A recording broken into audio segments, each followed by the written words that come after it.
Welcome back to Keep Your Hebrew, and today we're looking at Jeremiah chapter 2, verses 14 through 17. Let's start with verse 14.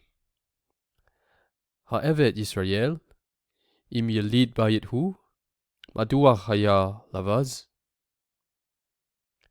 So notice, first of all, this sequence of three questions. And if it's difficult to see that, especially over here, because this looks like a regular definite article, do note that the interrogative hey sometimes takes on a regular patach when it's next to a guttural, as is the case here. And this im over here is an interrogatory im. Here's the Arnold and Choi reference. So this sort of im introduces a question. And what's most obvious is this question word maduach, which means why. It's a little bit like lama. So there's a sequence of three questions here, and they read, is Israel a slave? Is he a house-born slave? That's what Yelit Bayit means. It means a slave born in a household, a house-born slave. Why has he become the spoil or the plunder? Whose plunder? Let's find out in verse 15. Alav Yishagu Chafirim Natanu Kolam Vayashitu Arzo Leshama Arav Nitzatu Mibeli Yoshev. Against him young lions roared. Natanu Kolam is an expression that idiomatically means they raised their voices. Literally, they gave, they they set their voices, but idiomatically it means they raised their voices. And they made his land into a desolation. His cities were destroyed. So this is Nifal Katal 3MP of Natsar, without an inhabitant. So his cities were destroyed and left without a single inhabitant. Now, what might be interesting here is that we've translated this yiktol over here in the past tense. Why is that? Shouldn't it be in the future tense? So Carl and Delitzsch point out that this question, Madua Haya Lavaz, which is in the past tense, controls the tense of Yish Agu, and indeed the other yiktols that we see.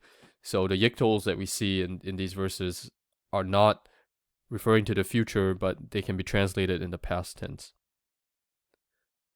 So going back to verse 15, against him young lions roared. So this refers to Assyria, but later on we'll see that this also proleptically points forward to Babylon. They raised their voices and they made his land a desolation. This refers to the invasion and defeat of northern Israel in 722 BC.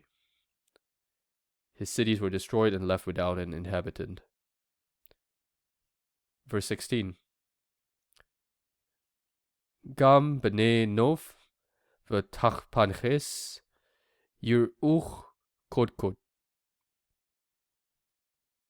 Also, the sons of Nof, otherwise known as Memphis, the ancient capital of Egypt. So the sons of Memphis and Tahpanhes. Now this is an interesting expression. Yir'uch Kut. What does that mean? So your is a Cal Yictol 3MP with a 2FS suffix of Ra'ah, the word that means to shepherd or to graze. So quite literally it's saying they grazed on your skulls. They grazed on your skulls. Some people have translated this as saying they shaved your heads, but probably a more accurate translation is something along the lines of they broke your skulls.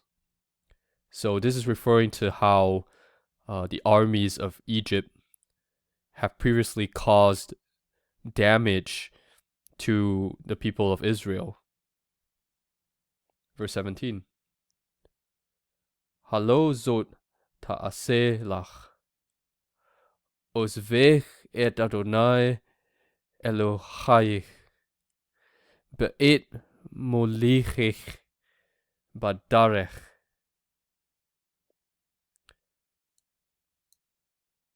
Is not this what you have done to yourself? When you forsook the Lord your God in the time He led you in the way. So this expression here, in the time He led you in the way, has that wilderness association, that God's people were being led by God in the wilderness, and these verses suggest that in their idolatry, they've actually departed from the leadership of the Lord. Also, notice something significant, that from verse 16 onwards, we see a change to the use of 2FS suffixes. There's one over here, one over here, here, and here. And this reminds us of what we saw earlier in Jeremiah chapter 2, when God's people, when Israel, both north and south as a kingdom, were talked about as if they were God's betrothed, as if they were God's bride. And this is kind of like a throwback to that, but in a sad way, in a tragic way, in that the bride of God has gone after other gods, has gone after other sources of security, has prostituted herself, has departed from the way. As a result, what we see is this incredible devastation that has been wrought by the metaphorical lions of Assyria and later on Babylon. We see the same humiliation being wrought by Egypt on God's people. And perhaps what's most telling and significant in these verses is the Lord's pronouncement that, all of this is what you have done to yourselves. You have brought this upon yourselves.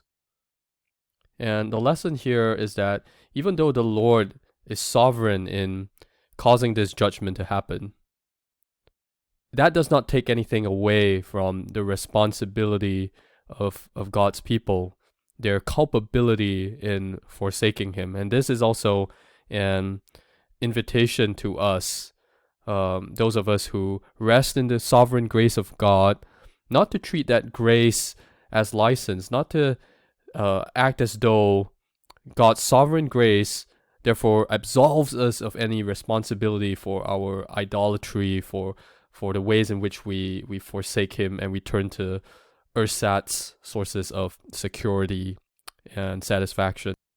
This warning is not meant to destabilize our assurance in God's salvation, but rather they are an opportunity for us to confirm our assurance in His salvation by responding to these gracious warnings in faith and taking God seriously. That's all for today. Join us next time for more on Jeremiah chapter 2.